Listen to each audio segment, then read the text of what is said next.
Howdy folks, welcome back to my YouTube channel. I am your host, the Mighty Bjorn, and today for you, PV Hardcore, Operation Snakebite. I have myself in the Tier 6 Premium Taifun. I'm going to talk a little bit about the vehicle here and throw some input out about the vehicle towards the end of the video. But let's get things underway. Let's wait for the introduction. I'm going to get into a position here right away where I can start sniping. That's going to be the first goal here. And actually, if I recall, this level doesn't have too much of an introduction. Good luck. Doesn't look like they're expecting us. There we go. I think that'll be good. The Moab Company of Switzerland embarked on a private development venture in the late 1970s. Moab was not new to making military equipment. The goal of the project was to make a vehicle that would replace both AMX-13s and M113s in service with the Swiss military at the time. It was also planned to promote the vehicle for export sales as well. The project consisted of two different vehicles. One vehicle was an IFV based on the design of the Martyr 1. The other was a turretless tank destroyer design known as the Taifun. Translates as Typhoon. In 1980, a prototype of the Taifun was produced and delivered. The prototype mounted an L7 105mm rifled gun, but the vehicle was designed to accept the Rheinmetall L44 120mm smoothbore gun in its place. Which makes sense because at the time a lot of NATO countries was converting over to 120mm ammunition, and a lot of those countries would use the Rheinmetall design as well as the Rheinmetall designed ammo. Not so much the British, however, they want to keep their L115 120mm rifled gun.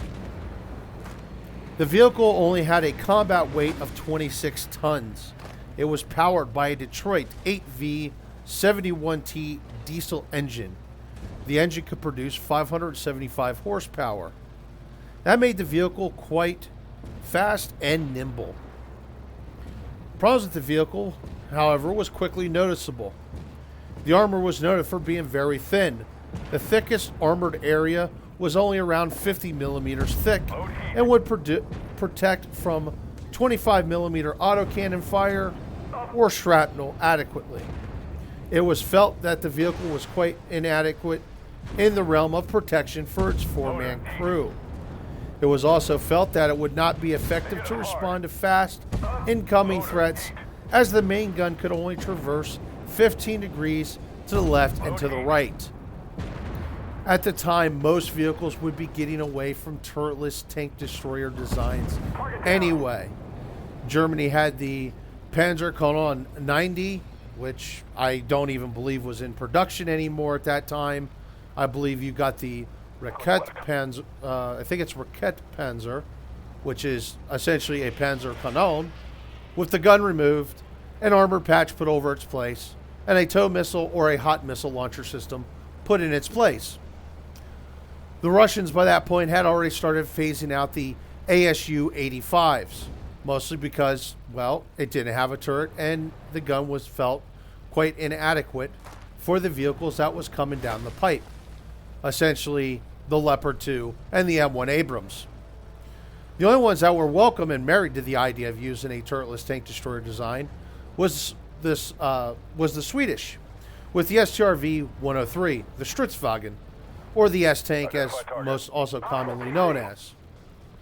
Basically, the problem with a turretless tank destroyer design is you got to traverse the whole vehicle to the left and to the right, if anything is past your 15mm of left or right traverse, which not all vehicles, turretless vehicles, are 15mm, nor are all vehicles actually uniform.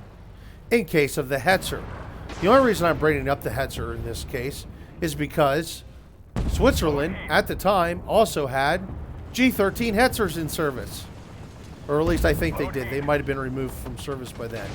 However, that being said, the Hetzer, while it could traverse 15mm to the right, it could only traverse roughly 12mm, or, yeah, sorry, not millimeters, degrees to the right, and roughly 12 degrees to the left. Yeah, it's because of how the gun layout sits in the hull, and basically you end up smacking the hull. Plus the vehicle is very cramped, but I'm not going to get too far into the Hetzer here.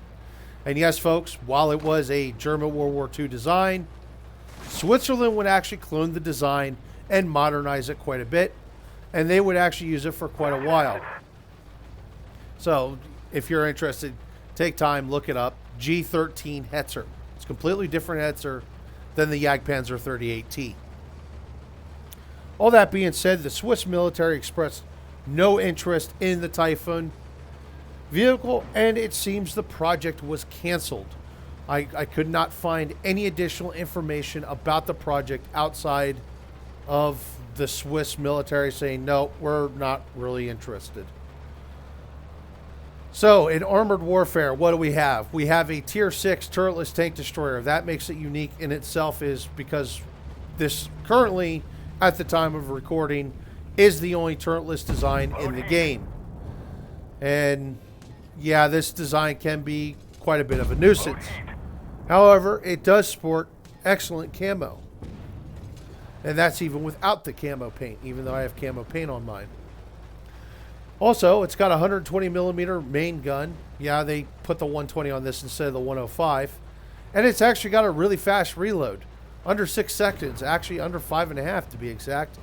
And I don't have a breech block put on this vehicle. So it could be actually made a little bit faster. The accuracy and the aim time is actually quite good on the vehicle. That being said, though, once again, it's turretless. If you get rushed by anything faster than, say, maybe an M60, yeah, you're pretty well dead. Especially if you don't have any buddies nearby. Also, that being said, yeah, the armor protection is, well, what armor protection? However, it is a tank destroyer, so you got to take that into consideration that it's not meant to be a frontline combat vehicle. And yeah, I mean the gun itself is very superb. I want to say this is actually the best 120 millimeter gun at Tier 6. I might be mistaken, but there's not a whole lot of 120 millimeter guns either there at Tier 6. And actually, I would say even if this was at Tier 7, it would probably still be quite adequate. This is actually also, I want to note, one of the original vehicles in Armored Warfare. I actually do recall seeing a video years ago of the beta that featured this, and a lot of people was calling it the Armored Warfare's version of the E25. That's not really far off, considering it is quite fast and agile. It does actually mount a pretty superb gun with a high rate of fire.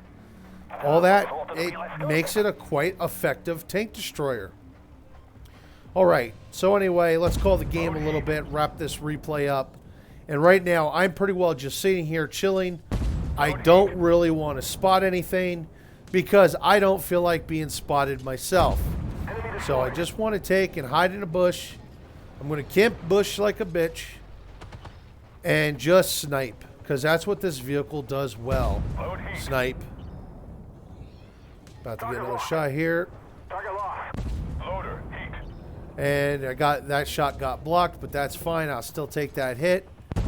As you can see here, the enemy is now pouring in, so it's a nice target-rich environment. It's just kind of one of those of who do I want to pick first? Who do I want to kill first? And basically, any chance I can get, I'm shooting at AFVs and light tanks first because of their spotting range. These MBTs are more than likely not going to spot me. You're going to see me fire off quite a few blind shots. And basically, they're just mostly based on educated guesses and what was previously spotted when I was firing.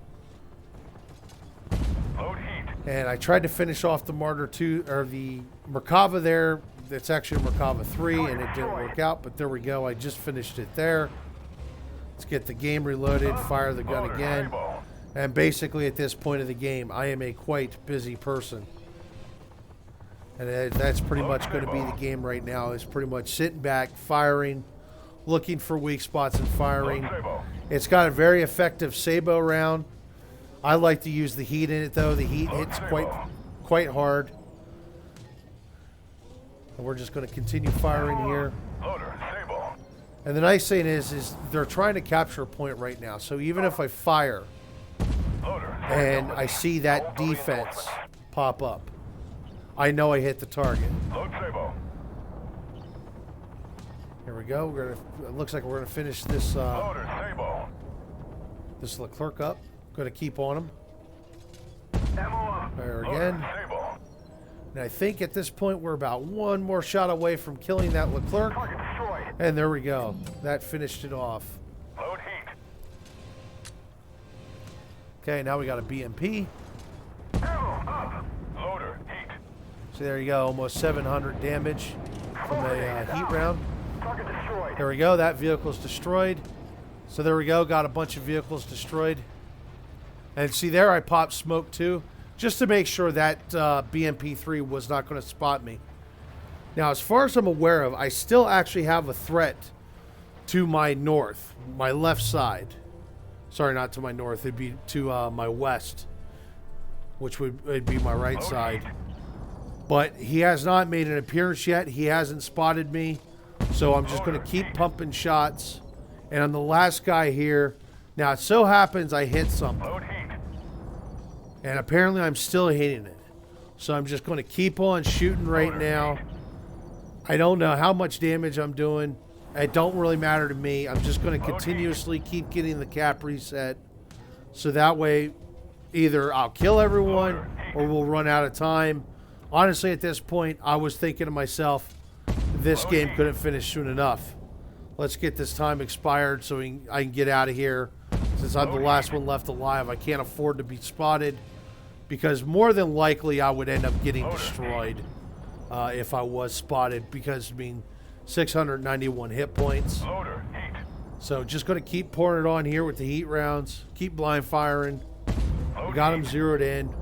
No point of doing anything fancy. Here we go. Just a couple more seconds left.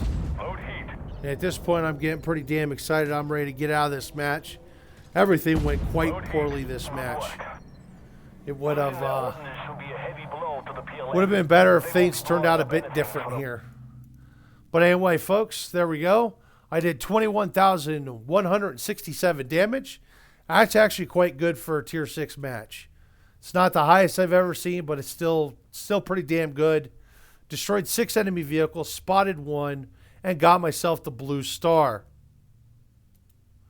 As you can see, I'd be top damage overall. However, I'd be the last one left alive, and I got to use that amazing gun, which worked out pretty well for me. But anyway, folks, that's my replay of the Taifun. Hopefully you learned something about the vehicle and found it interesting.